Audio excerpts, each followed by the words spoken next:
Hello everyone. Welcome to my presentation for my community outreach project, which is centered around HPV vaccination education. My name is Emma Manti, and I am a physician assistant student at South University in West Palm Beach.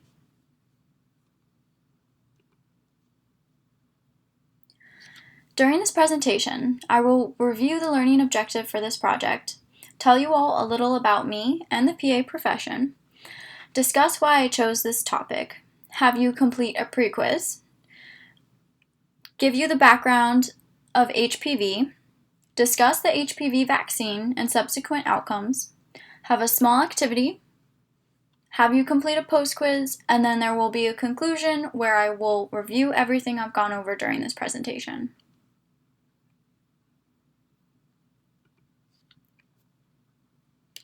The learning objective for this presentation is first to educate parents about HPV, or human papillomavirus, and explain why childhood vaccination is so important.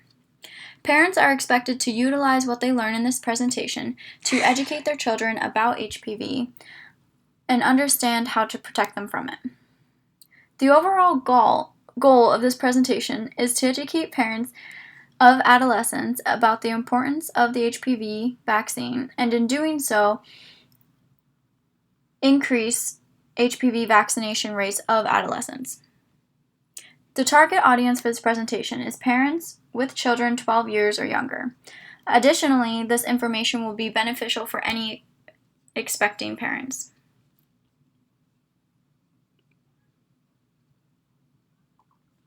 A little about me. So as mentioned before, my name is Emma Manti, and I am a physician assistant student at South University in West Palm Beach. A physician assistant is a healthcare practitioner that can diagnose illnesses, treat disease, and prescribe medication. The PA profession was designed and created to help expand healthcare to alleviate the shortage of primary care physicians.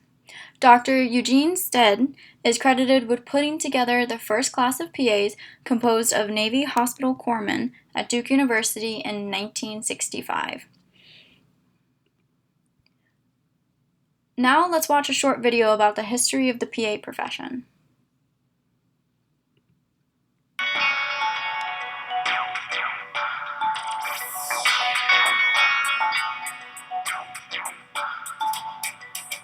When you have people dying in your arms, it puts a burning desire in your heart to try to keep it from happening again. Born of the compassion and confidence of the military medical corps on the front lines,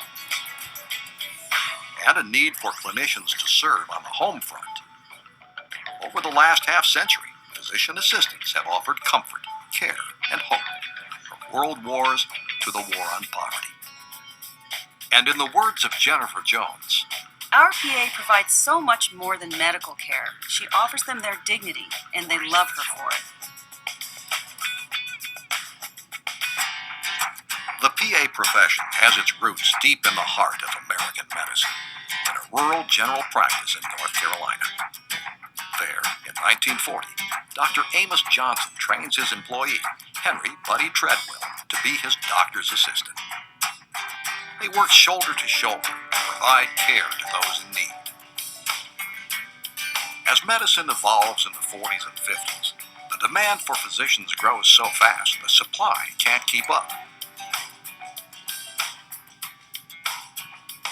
But by the 1960s, a solution comes marching home. Highly skilled medics and corpsmen returning from war looking for work. Dr. Charles Hudson sees the possibility to take them from outside the wire to inside America's doctor's offices. But it's Dr. Eugene A. Stead, Jr. at Duke University who transforms Hudson's vision into reality. In 1964, Dr. Stead coins the phrase physician assistant, and the next year he develops the first formal PA program at Duke. It's based on the fast-track medical training he developed during World War II, and a handful of former Navy corpsmen are the first students. Among them is Ken Farrell.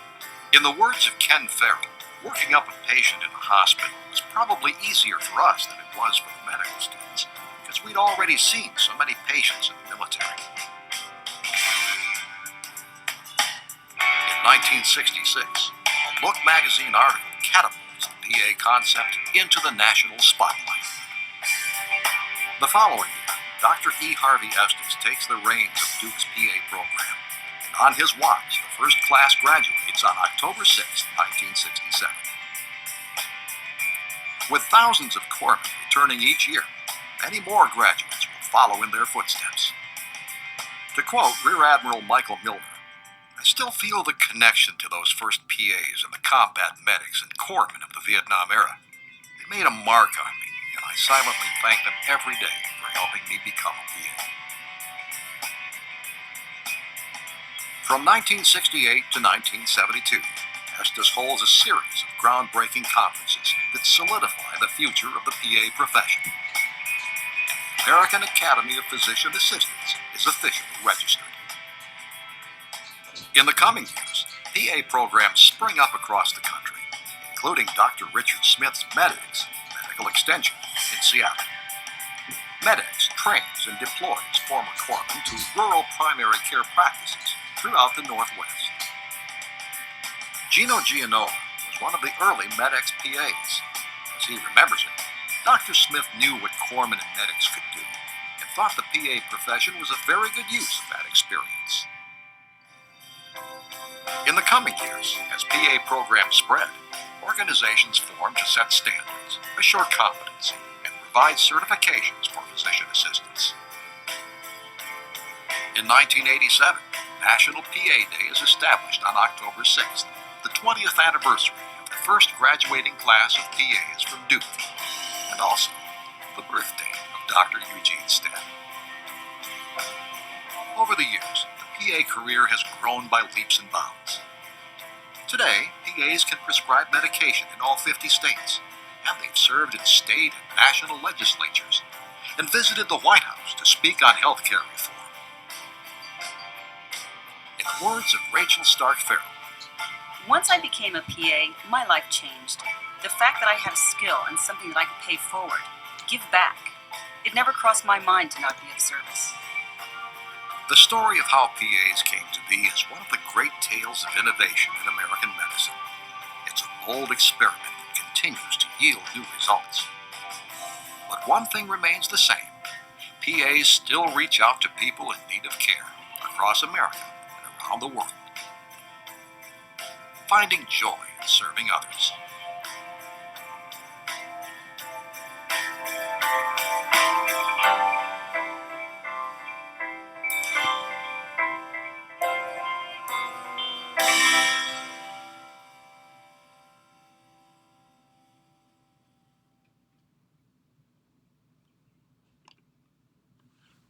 So now I will talk a little bit about why I chose HPV Vaccination Education as my community outreach project. For this project, my fellow classmates and I were tasked with choosing a goal from the Healthy People 2030 goals. Healthy People 2030 is a data-driven national objectives list created to improve the health and well-being of the population over the next decade. In 2018, Healthy People recorded that the baseline HPV vaccination rate of adolescents aged 13 through 15 years who received the recommended doses of the HPV vaccine was at 48%. The most recent data from 2020, published on the site, shows that the proportion of adolescents that received the recommended doses of HPV vaccine has improved from the baseline of 48% to 54.5%. However, this has yet to reach the target vaccination goal of 80%. I chose this particular topic because I think it is important to educate kids about what vaccinations they are getting and why they are important. When I was 11 and getting my HPV vaccine, I didn't really know why I needed it or what it was for. I hope that by educating parents, they will teach their children about vaccination and its importance, leading children to eventually becoming active participants in their own healthcare choices and maintenance. I hope that this will lead to a trickle effect when these children eventually educate their own children about vaccination and other important topics.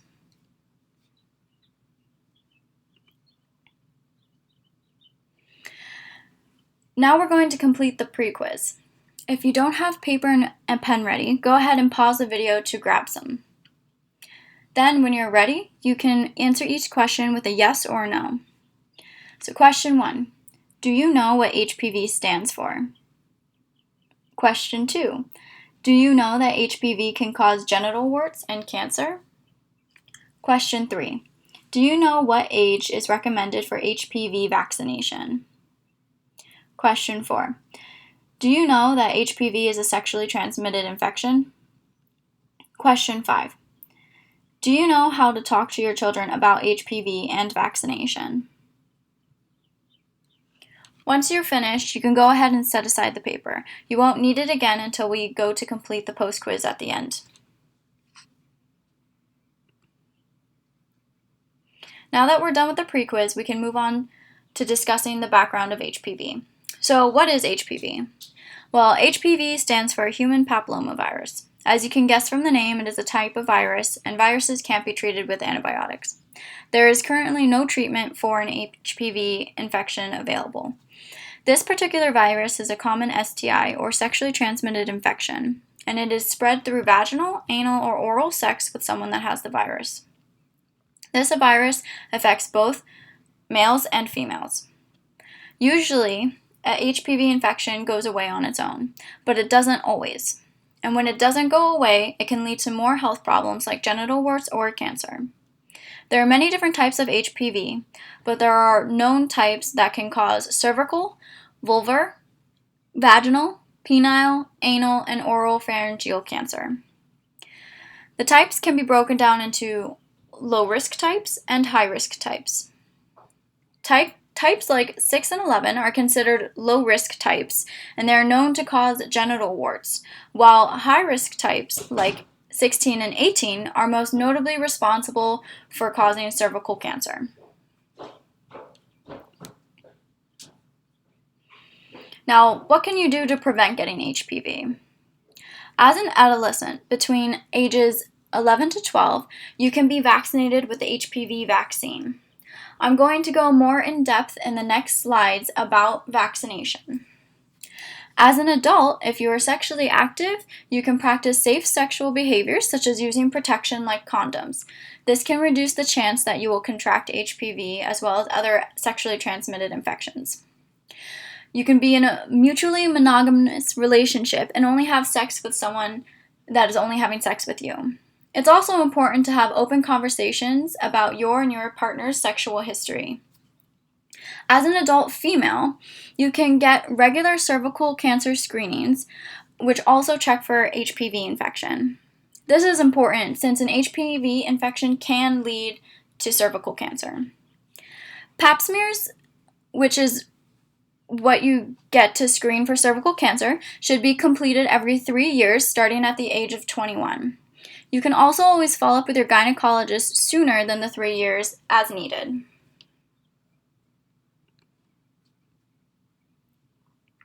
As mentioned before, you can prevent an HPV infection with vaccination. HPV vaccination is recommended for adolescents ages 11 to 12 for both males and females to protect against certain HPV-related cancers. The HPV vaccine was first made available as Gardasil in 2006 in the US, but since 2016, the US now uses Gardasil 9, meaning this particular vaccine helps to protect against 9 different types of HPV. If the child is aged 9 to 14, the vaccine is typically given in a 2-dose series, 6 to 12 months apart, although it can also be given as a 3-dose series. If the child is 15 years or older, then they will need the 3-dose series. HPV vaccination can be administered to individuals starting as early as age 9 all the way through age 26. For adults aged 27 to 45 who are not vaccinated as adolescents, it is recommended to discuss with their doctor about receiving the vaccine based on their own risk for acquiring new HPV infections. HPV vaccination works best before your child contracts the virus, which is why vaccination is recommended for ages 11 to 12 years old. As an adult, it is likely that you've already come into contact with the virus, and vaccination will not be as effective. The HPV vaccine has been studied extensively and is proven to be both safe and effective.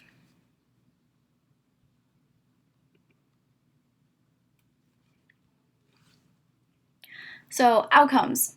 Many studies have been completed to show how HPV vaccination has affected HPV infections.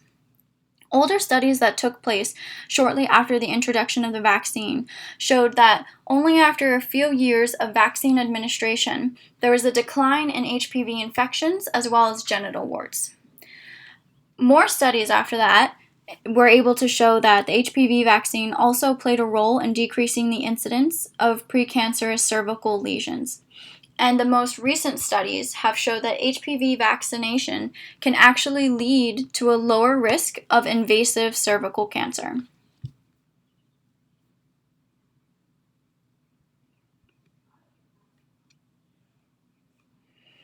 So now we're going to move on to the activity. As mentioned earlier, I chose this topic because I want parents to be open to the idea of letting their children have a better understanding of their medical care so that their children can become active participants in their health maintenance as they get older. With HPV vaccination, there is an inherently sexual component to this discussion, since this is a sexually transmitted disease.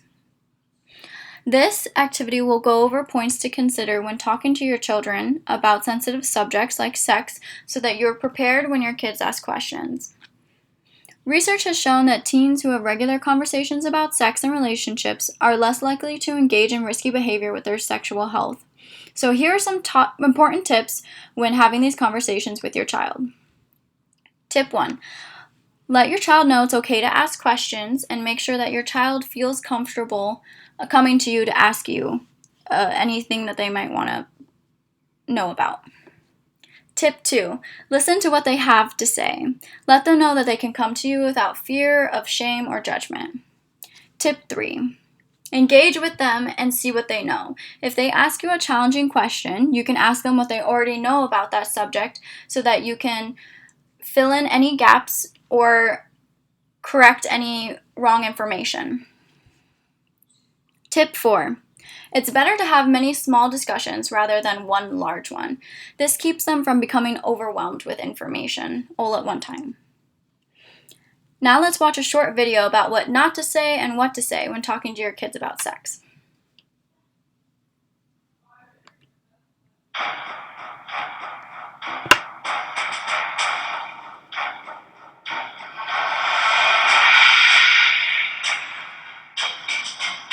Where do babies come from? What's a period? Why does my penis grow in the morning? Why can't boys wear dresses? Why don't I have a penis? Can you get pregnant the first time you have sex?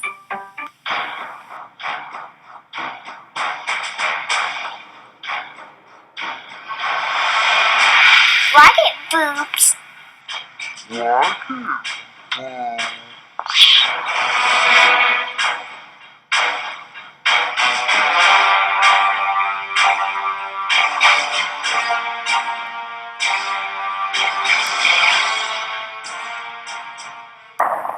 Where do babies come from?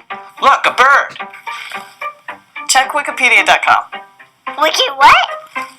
Spermatozoa formed in the testes, enter the caput epididymis, progresses to the corpus, and finally reaches the cauda region, where they are stored. Huh? How do you know if you're gay? You're gay? Michelle kissed me at recess. She did what? When does my penis stand up? Ask your mother. Ask your father. Ask her again. How would I know? I don't have a penis. What's a period? A type of punctuation. You need to pay better attention in English class. Can you get pregnant the first time you have sex? Not if you don't have it, which you never will. Can I get birth control? No. No. Nope. No. No, no, no, no, no. Did you have sex at my age?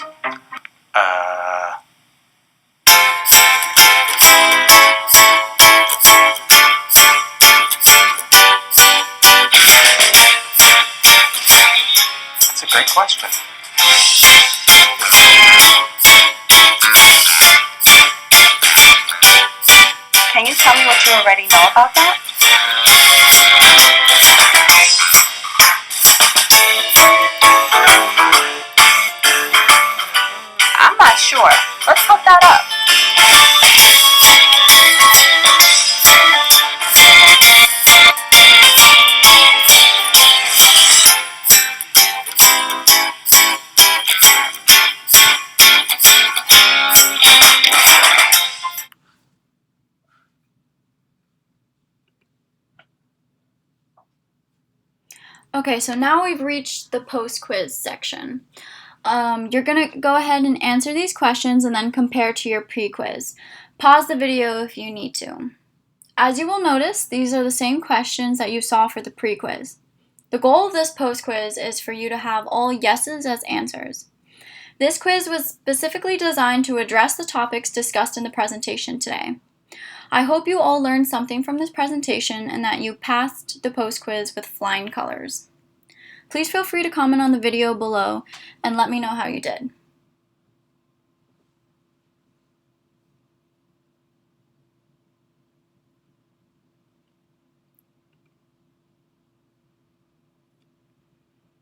So to wrap up this presentation, I'm just going to go over everything that we learned today. So the learning objective for this project was for parents to be educated about HPV and learn about why childhood vaccination is so important. They are expected to utilize what they learned and be able to teach their children about HPV and teach them about the importance of vaccination. We also talked about what HPV is, or human papillomavirus, and how it is a sexually transmitted infection that can cause genital warts and cancer. We also discussed the best way to prevent HPV infection is to vaccinate your children when they're adolescents between the ages 11 to 12 before they have HPV exposure. As part of the activity, we also discussed how to talk to your kids about sensitive topics like sex and making sure that they feel comfortable enough to ask you the questions, listening to what they have to say, engaging with them, and breaking down topics into smaller discussions.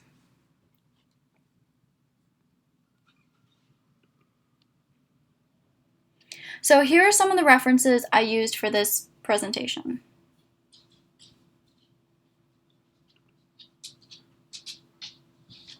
Thank you all for listening. If you have any other questions about HPV or vaccination, please feel free to comment below or go ahead and talk to your primary care physician about it. Thanks again.